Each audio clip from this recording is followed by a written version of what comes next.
Good afternoon. My name's Dr. Cobalt Jackson, and my favourite two interviewees are back. They've had a busy month, so there's much to discuss, and I thank them both for finding time in their schedule to come here and answer questions sent in from our loyal viewers at home. Such as this one here from a Mr. Bunny Baker, a chef from Cookham. He asks, what is a woman? What? Seems like an odd question.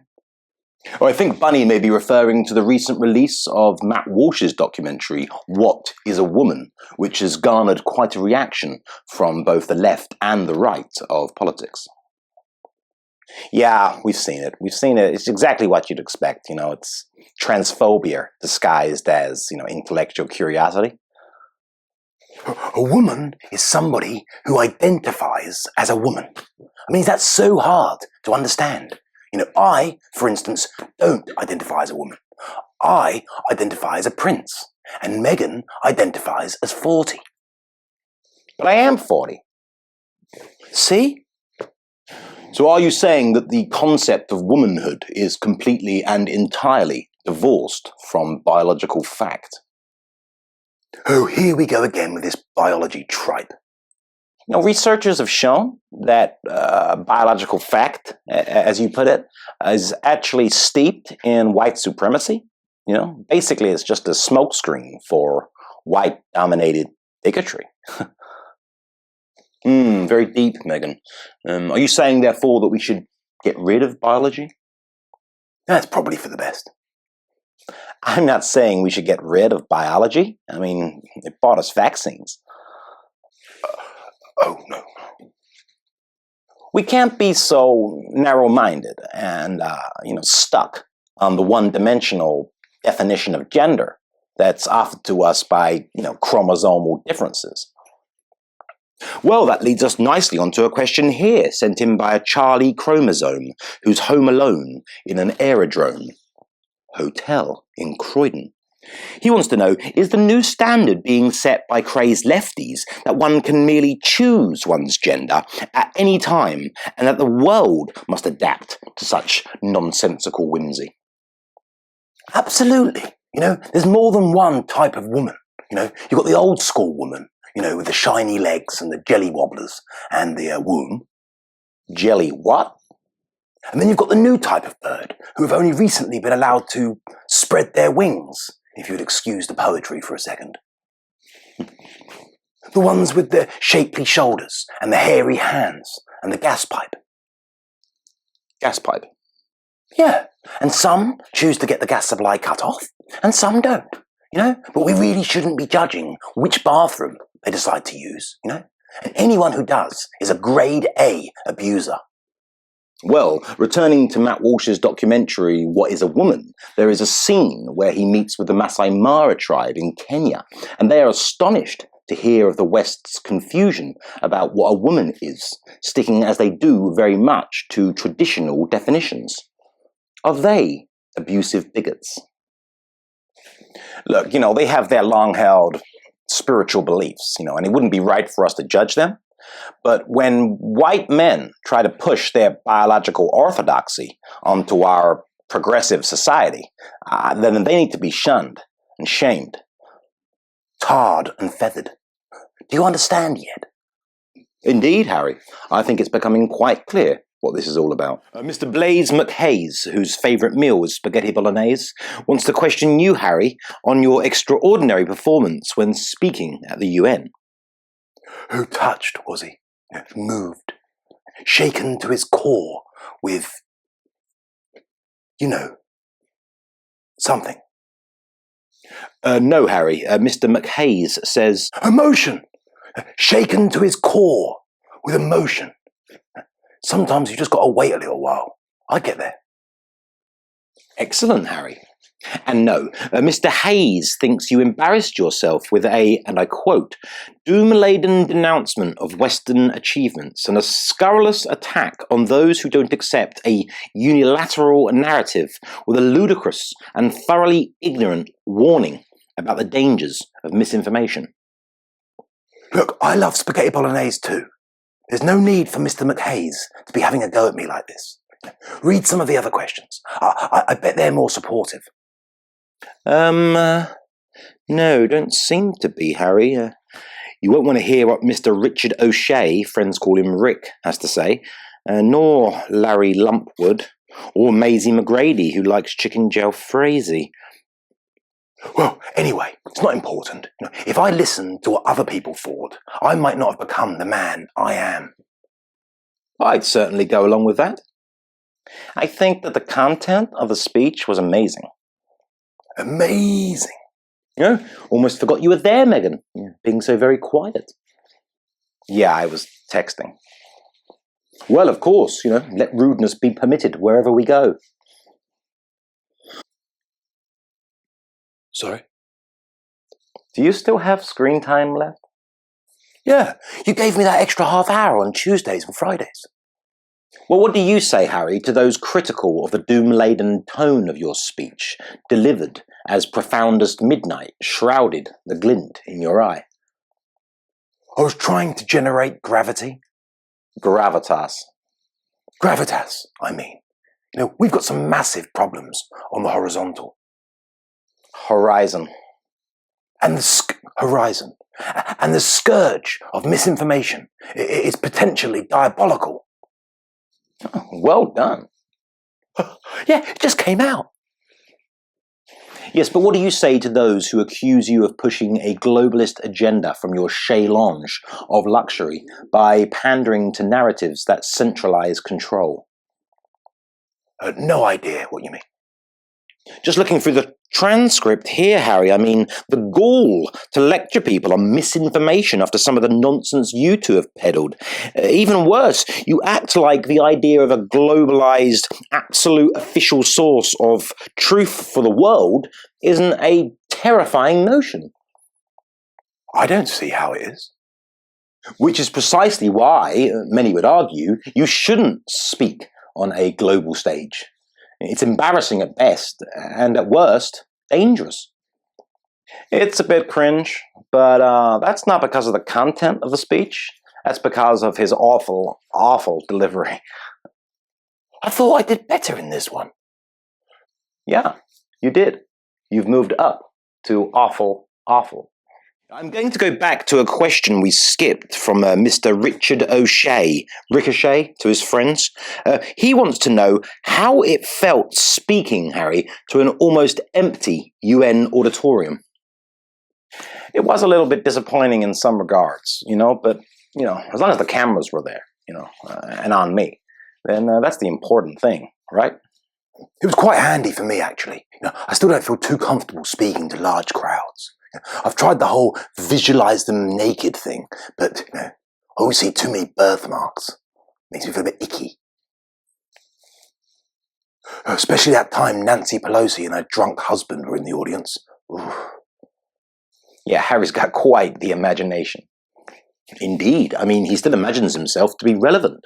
But returning to your comment, Meghan, about the cameras being on you, was that the main reason you were there? I mean, there did seem little need for you.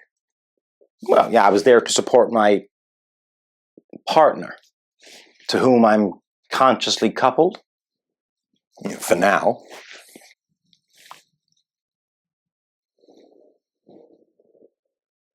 Well, back to your attendance, Harry. Do you not think it hit rather a bum note to whine on about the dangers of climate change as though you're some kind of expert, or even possessing the capacity required to understand climatological details? I think you'll find the correct term is climatographical. No, it's not. Especially considering you've taken around 30 private jet flights already this year, racking up thousands of tons of carbon dioxide emissions. Or as Mrs. Joycelyn Joyce, who was given a choice between a Rolls-Royce and a beautiful voice, asks, did you not realize just how insulting and ridiculous your ominous warning about climate change would be? How it would come across instead as a love poem to a two-tiered sociological system, with the elite flying around in jets and us proles pulling horse and cart. Yeah, look, I've heard this kind of question before, this type of criticism. I can't say I really understand. I mean, what's the problem? Yeah, do they expect us to drive around in some beaten-up old hunchback? Hatchback. Yeah, or one of those. No, but they might say that your behaviour is mind-bogglingly hypocritical, tone deaf, or as Joycelyn Joyce says, blissfully unaware that your unwanted eruditions are unequivocally undermined by your unwillingness to undergo the lifestyle changes required to fight the utterly unambiguous existential threat you underscored your speech with. Joycelyn's obviously got a lot to say.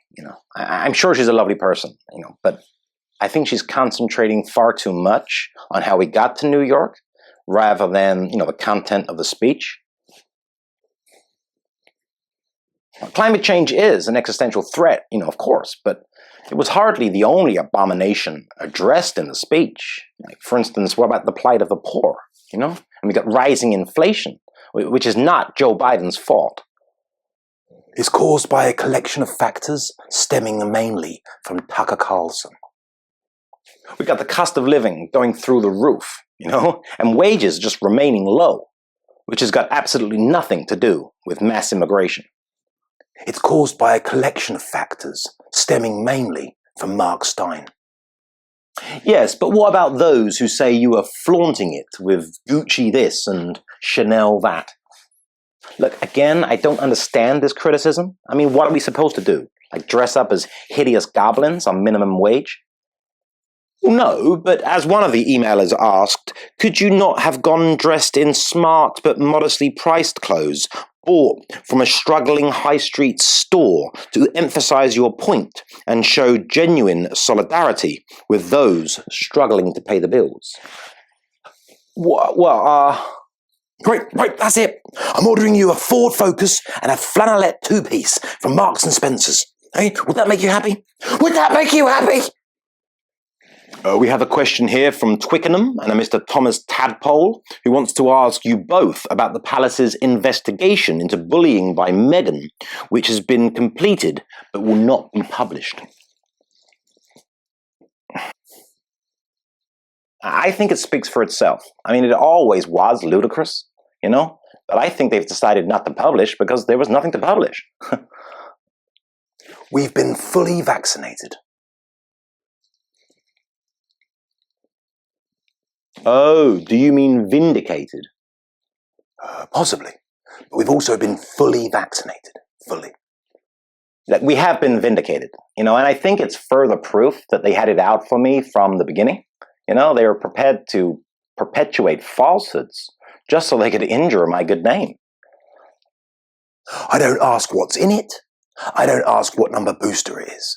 I just roll up my sleeve, get my shot, get a stamp on my card, and go and collect my free Krispy Kreme donut. No, Harry, we're on our vindication at the moment. From the palace bullying probe that turned out to be a nothing burger that we always knew it would be. Yeah, but vaccinations are an important part of the fight against COVID, against monkeypox, against bodily autonomy, and against freedom. Yeah, I agree, Harry. It's very important. But you're starting to sound a little bit anti-vax, Meghan. Of course I'm not. But the question from Thomas Tadpole was about the bullying probe at the palace. I was the one being bullied. I once had 3 vaccinations at one time. A quick nap, a blueberry muffin, then I was back in the queue for a booster or 2. So you obviously deny all the bullying accusations against you, Meghan. Look, it's a complete joke, I mean, they had it out for me because of my race. Look at the royal family themselves. I mean, one of them actually said, whilst I was pregnant, I wonder if Archie will turn out to have a ginger afro. I don't even drink a cup of tea anymore. I draw it up into a needle and I inject it straight into my veins. You can even mix a digestive biscuit in there, or Garibaldi, but the raisins do tend to get stuck. Gary what? Baldy. And the great thing about injecting my tea is that it frees up a lot of spare time that I can use concentrating on fixing mental health all around the world. Oh, right. So everyone's a winner.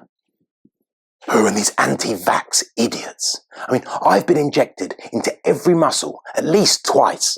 And look at me. Yes, but if your aim is to combat vaccine hesitancy, then I wouldn't lead with that, Harry. Tom Bower's new book, the biography Revenge, Meghan, Harry and the War Between the Windsors, has been released, and it has many interesting stories. Interesting to who? Weirdos, that's who. Like that Split guy. I mean, get a life. Well, it's been widely publicised that you've been dreading the release of this book, Meghan. Is that true? Yeah, Tom. Good one, Tom. Yeah, nice one, Tom. Nice one. Yeah, Tom. Thanks, Tom. Thanks. Look, right, I think it's important to remember two things. There's only two, so this will be easy. Number one, my truth is my truth, and nothing's going to change that, Just because some old white guy can round up a few people and come up with a story of my life, what does that mean, It's a story. It's fiction. That's one. And two, just some people have it out for me, and I'm not going to be able to quieten them. Whereas you did believe you could quieten Harry's friends' un-PC jokes, Meghan, whilst in your presence. You are described to have challenged them without hesitation. Isn't that a bit embarrassing for Harry? Well, no, not at all. The only thing necessary for evil to triumph is for good men or women or transgender women to do nothing. Mark Twain. Well, actually, it's purported to be Edmund Burke, although this is apparently false too, with the closest essence seeming to be a similar phrase from a speech by John Stuart Mill. No, that was Mark Twain. Yes, but couldn't you have spoken to Harry afterwards, Meghan? And, more to the point, is policing speech, even unpleasant speech, really the answer? Oh, absolutely, absolutely. I mean, it's necessary. And besides, we have free speech, as long as it remains within certain confines. Ah, yes, of course, the opposite to free speech. Markle's paradox. Ah, of course. It is also stated in the book, Meghan, that when the Queen found out you wouldn't be attending Prince Philip's funeral, she said, "Thank goodness." Yeah, well, it's probably because Nana didn't want Meghan's delicate emotions to be roused during the sadness of the funeral. Yeah, good one, Harry. Yeah, I mean, that's probably what she meant, Thank goodness that delightful young girl hasn't got to relive the emotions of losing Prince Philip again. Yes, probably.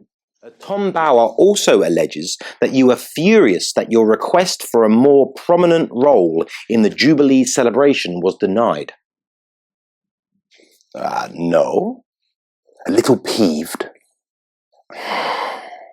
It has also been alleged that Prince Charles said he preferred you as private citizens rather than members of the royal family, and therefore not invited onto the balcony or into the royal carriage during the celebrations.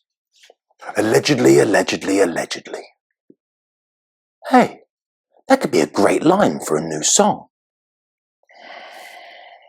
I've been working on new songs for an album, I've already got Get What's Coming to Me, Get What's Coming to Me, Get What's Coming to Me, Get What's Coming to Me, Get What's Coming to Me.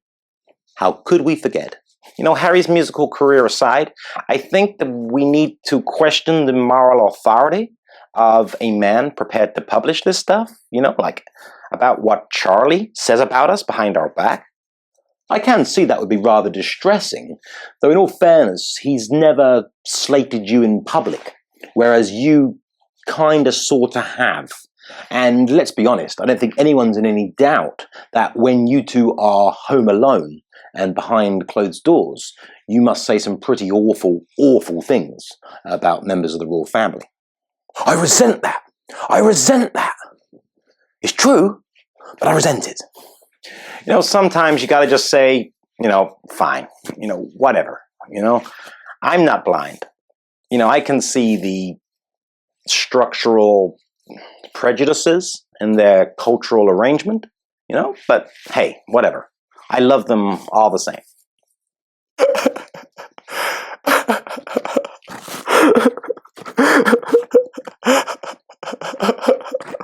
Yeah, and I think that we should be able to deal with issues like this without this kind of public speculation, right? You know, and instead be able to heal our wounds, you know, as a family. Yes, wounds that didn't exist before you, Meghan. Yeah. Right. You say heal the wounds as a family, and this leads us on to another section of Tom Bower's book, where Prince Charles is said to have been irritated by your reasoning for not reconciling with your father before the wedding. It was none of his business. Well, perhaps, but it does imply at Meghan's inability to mend family relationships, seeing as you only speak to a few of yours, and some of them actively despise you. It's complicated. Yeah. I think this is getting just a little bit too close to the bone, Dr. Jackson. I know, Harry. As terrible as it may seem, we're talking about Tom Bower's new book, and I'm giving you a chance to clear up any confusion. I mean, I hate having to read this stuff out to you, all these logical criticisms of your flagrant hypocrisy. You know? I hate having to slap you around the face with it. I mean, it gives me no pleasure at all. I'm as communist as they come. We're going to consider Tom Bower's book, Revenge, a little more. And we have a question here from a Mr. W.H. Olive, who says he got the impression from the book that you are universally disliked, even by some of those that you list as friends. Do you think that this is because you masquerade as significant, when in reality you are a talentless hack? Not at all. I mean, Meghan's lack of talent is non-existent because she has loads. Hope, not hate. I mean, disregarding for a second how utterly offensive that question was, in what way am I a hack? Well, Meghan, Mr. Olive does liken the royal family to a computer system and you to a high-level hacker who got in, caused a stir, and now feeds on the fallout as sustenance for her vain attempt to remain noteworthy. That's preposterous. Yeah, it's silly. Well, Tom Bower's book does imply, if not conclude, that you seized your opportunity to obtain fame after a premeditated strategy to do so one way or another. Yeah, well, look, there are a lot of lies in that book, you know? A lot of mistruths, you know, not that we've bothered to read it. We've read and reread every single word. We've read and reread every single word. I mean, there are post-it notes all over the walls back at Mission Control. Yeah, I mean, look, I've got to deal with misinformation from the outside and from the inside. No, Harry, we have not read the book. Oh, what did I say? I mean, that's right. Yeah, that's right. It's giving people ridiculous ideas. You know, for example, like some of my friends don't even like me. Oh, that's ridiculous. Ridiculous. Most of her friends like her. All of my friends like me. However, we did learn, Meghan, that after listing Serena Williams as a friend to contact for your Vanity Fair profile, she answered the call and described herself as an acquaintance rather than a friend. Allegedly. Allegedly. Things they say, allegedly. The games they play, allegedly. Just comes to me. Another one for the album. Yeah, okay, but who's to say that an acquaintance is less than a friend in terms of, you know, closeness? Yeah, who says? But what we do know is that acquaintance a much longer word. You know, it's got like 15 letters, and friends only got 5. 6. No, I said friend, not friends. Yes, but Meghan, the very definition of the word acquaintance, to have knowledge of or experience of, is far less intimate than the term friend. Yeah, well, definitions, Definitions are fluid. Definitions are racist. Well, we have changed the definitions of riots, vaccines, and women in the last few years, and very recently we've changed the definition of recession to no longer mean 2 consecutive quarters of negative growth. So, yeah, who cares about the definitions? Serena and I are very close. Inseparable. Which is odd, because after denying being a friend of yours, she even mocked you by saying, "You've got to be who you are, Meghan. You can't hide." Allegedly. Allegedly. What a load of lies. Allegedly. A bunch of porky pies. Allegedly. Wow! I'm on fire! Returning to your Vanity Fair piece in 2017, Meghan, it is reported in Tom Bower's unsolicited but unintentionally hilarious biography, Revenge, where he claims, allegedly... Allegedly. Please. No more. Thank you, Meghan. And it is claimed that you were furious about the tagline, "She's just wild about Harry." The palace wasn't best pleased either. No, Harry, yes, apparently they were furious about the launch of your relationship in such a public and unexpected way. But why were you so unhappy with it, Meghan? I wanted it to focus on my philanthropic work, things that I've achieved off my own back. But did you not consider that without your behind-the-scenes rumoured romance with Harry, a member of the British royal family, that you would have never been considered worthy of a front-page photo shoot? Why not? And I mean that stupid line, "Meghan's just mad about Harry." Wild. Said you were wild about me. It gives the impression that I'm just some kind of appendage, leeching off of Harry's royal status. Like a parasite. Yeah. When she's so much more than a parasite. Author, actress, philanthropist, philosopher,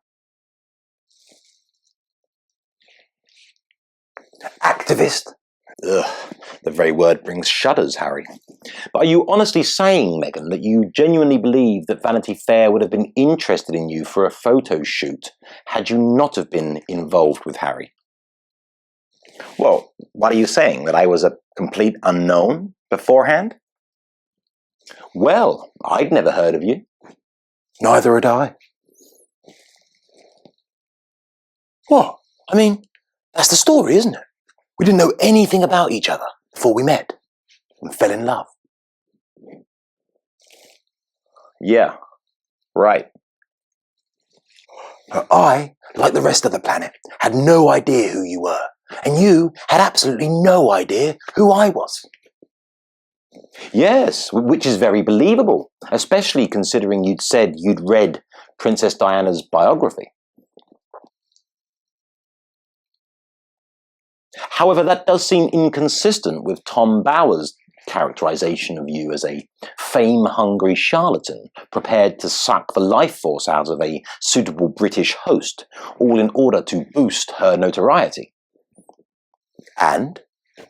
Well, in that case, you knew full well that no one would be interested in you without a link to someone who they were interested in.